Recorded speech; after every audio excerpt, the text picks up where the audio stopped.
வணக்கம். சில ஆழமான விஷயங்கள அதோட அர்த்தம் மாறாம ரொம்ப எளிமையா எப்படி புரிஞ்சுக்கலான்னு பார்க்க போறோம் வாங்க. நம்ம எல்லாருமே நம்ம வாழ்க்கையில ஒரு கட்டத்துல யோசிச்சிருப்போம்ல. சும்மா ஒரு கிஃப்ட் குடுக்கறதுக்கும், மனப்பூர்வமா ஒரு காணிக்கை குடுக்கறதுக்கும் என்னதான் வித்தியாசம்? வாங்க, அதிலிருந்தே ஆரம்பிக்கலாம். சுமார் 2000 வருஷம் பழமையான ஒரு போதனை ஒன்று இருக்கு. அது என்ன சொல்லுது தெரியுமா? நீங்க என்ன குடுக்குறீங்கன்றதை விட, நீங்க எப்படிப்பட்ட ஆளா இருக்கீங்க, எப்படி வாழ்றீங்கன்றது தான் ரொம்ப முக்கியம்னு சொல்லுது.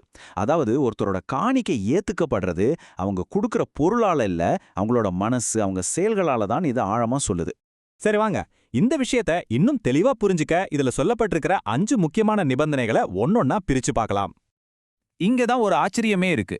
முதல் கண்டிஷன், நீங்க கொடுக்க போற அந்த கிஃப்ட பத்தியே இல்ல, அது யார் கூட எல்லாம் நீங்க பழகுறீங்களோ அவங்க கிட்ட உங்க உறவு எப்படி இருக்குன்றத பத்தி தான் பேசுது. இந்த போதனையோட அஸ்திவாரமே இந்த ஒரு நேரடியான கட்டளை தாங்க. அதாவது, நான் காணிக்கை கொடுக்க போறேன்னு நீங்க நினைக்கிறதுக்கு முன்னாடி முதல்ல உங்க உறவுகள் ஏதாவது பிரச்சனை இருந்தா அதை போய் சரி பண்ணிட்டு வாங்கன்னு சொல்லுது. அப்படின்னா என்ன அர்த்தம்? சும்மா ஏதோ சண்டை போட்டோம், அதை மறந்துட்டோன்னு இல்ல. அந்த உறவுல விழுந்த விரிசல் முழுசா சரியாகி மறுபடியும் முன்னா மாதிரி இயல்பா சந்தோஷமா அந்த உறவு தொடரணும். சரி, ஆனா இங்க ஒரு முக்கியமான கேள்வி வருதுல்ல. நாம சமாதானமா போகலாம்னு நினைப்போம். ஆனா அடுத்தவங்க அதுக்கு ஒத்துக்கலைன்னா என்ன பண்றது? இந்த மாதிரி ஒரு சூழ்நிலையில என்ன செய்யணும்னு இந்த போதனை சொல்லுது. இந்த மாதிரி சூழ்நிலையில உங்க மன நிம்மதி தான் முக்கியம். அதனால அந்த உறவுல இருந்து கொஞ்சம் விலகி இருக்கிறது நல்லதுன்னு சொல்லப்படுது. ஏன் தெரியுமா? அப்பதான் உங்க மனசுல எந்த ஒரு கசப்பும் இல்லாம நீங்க நிம்மதியா உங்க காணிக்கைய செலுத்த முடியும். சரி, நம்ம அடுத்த நிபந்தனைக்கு போலாம். இது கொஞ்சம் ஆழமானது. இது வெளியில தெரியற விஷயத்தை விட்டுட்டு நம்ம மனசுக்குள்ள பாக்குது. அதாவது, நீங்க ஒரு விஷயத்த குடுக்குறீங்கன்னா அதுக்கு பின்னாடி இருக்கிற உங்க உண்மையான நோக்கம் என்னன்னு கேள்வி கேக்குது.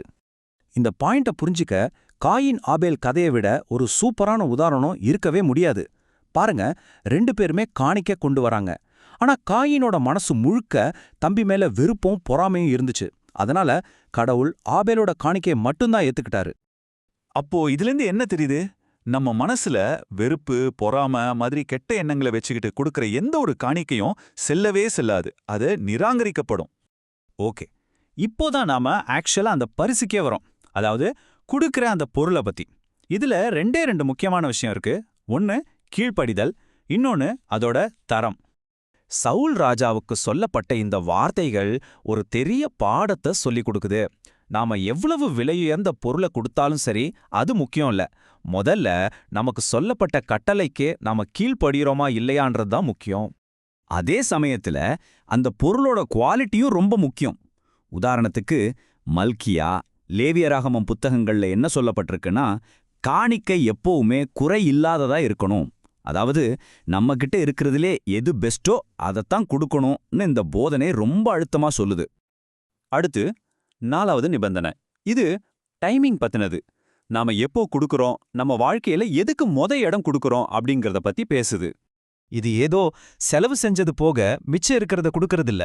அதுக்கு பதிலா நமக்கு கிடைச்சதுலயே முதல் மற்றும் சிறந்த பங்கு கொடுக்கறத பத்தி பேசுது. இந்த முதல் பலன்கள்னு சொல்றாங்களே, அது ரொம்ப ஆழமான ஒரு கான்செப்ட். சிம்பிளா சொல்லணும்னா, ஒரு விளைச்சல் வருதுன்னா அதிலிருந்து முதல்ல நமக்காக எடுத்துக்காம முதல் பங்க கடவுளுக்கு கொடுக்கறது. இது எதை காட்டுதுன்னா, நம்ம வாழ்க்கையில கடவுளுக்கு தான் முதல் மரியாதை, முதல் முன்னுரிமைன்னு காட்டுற ஒரு செயல். சரி, கடைசி நிபந்தனை. இப்ப நாம கொடுக்கிற இந்த காணிக்கையெல்லாம் கடைசில எங்க போகுது? யாருக்கு போய் சேருது? இந்த சமுதாயத்துல அதோட நோக்கம் என்ன? அதையும் இந்த போதனை விளக்குது.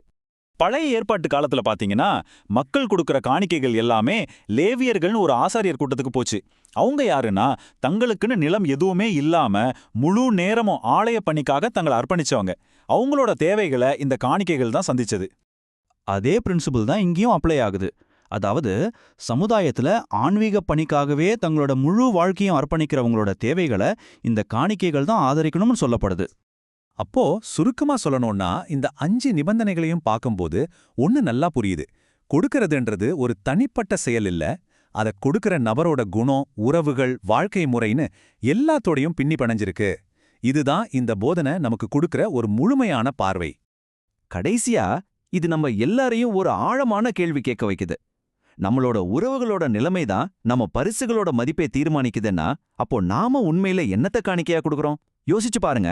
நம்ம கொடுக்கற ஒவ்வொன்னும் நம்மள பத்தின ஒரு பிரதிபலிப்பு தான்.